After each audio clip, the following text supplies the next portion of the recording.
Deep in the heart of Southeast Asia, where the jungles whisper secrets of old and the temples stand as silent guardians of time, there lies a legend, a tale of power, mystery, and a creature unlike any other. This is the story of the seven-headed Naga, a serpent of divine might, whose presence is carved into the very stones of ancient temples. Long ago, before the rise of great kingdoms, the world was still young, and the gods walked among men. In those days, the Naga were not mere beasts, but beings of great wisdom and power. They ruled the waters, the underworld, and even the skies. But among them, one stood above all, the seven-headed Naga. Some called it a protector, others a bringer of storms, but none could deny its strength. The legend begins in a small village by the river, where the people lived in peace, but always in fear of the river's wrath.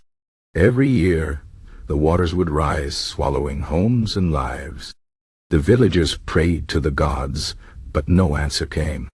Then one day, an old monk arrived. He had traveled far, and his eyes held the wisdom of ages.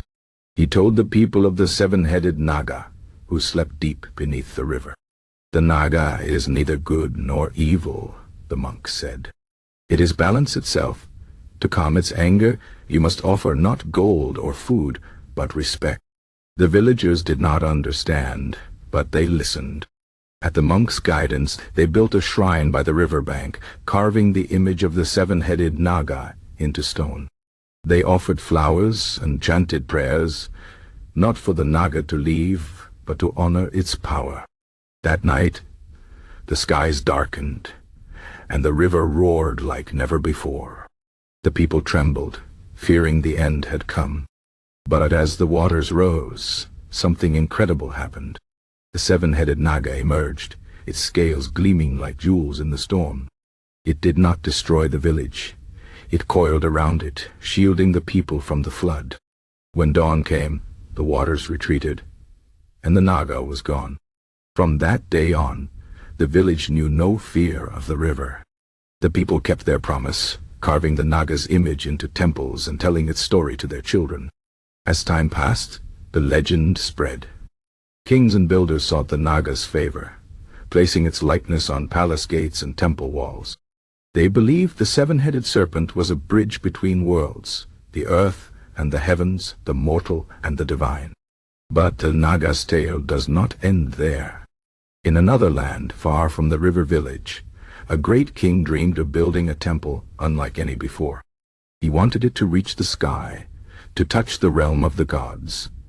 His builders worked for years, but every time the temple rose too high, it crumbled. The king was furious. He called upon his wisest priest, who told him, "The gods do not wish us to climb so high, but perhaps the Naga can help." The priest explained that the seven-headed Naga was a guardian of balance. If we honor it, perhaps it will lend us its strength.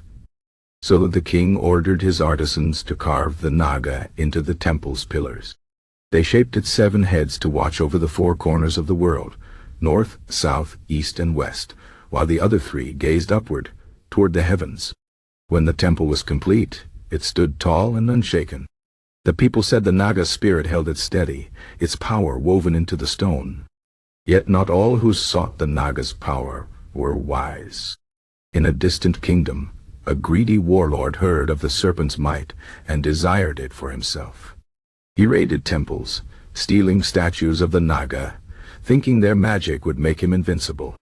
But the Naga's power was not for the unworthy. The warlord's greed awoke the serpent's wrath. One night as he slept, the earth shook and a great hiss filled the air. The stolen statues cracked open, and from them emerged not riches, but serpents of fire. The warlord's palace burned, and he was never seen again. The lesson was clear. The seven-headed Naga was no mere symbol. It was a force of nature, a judge of hearts. Those who respected it were blessed. Those who defied it were met with fury.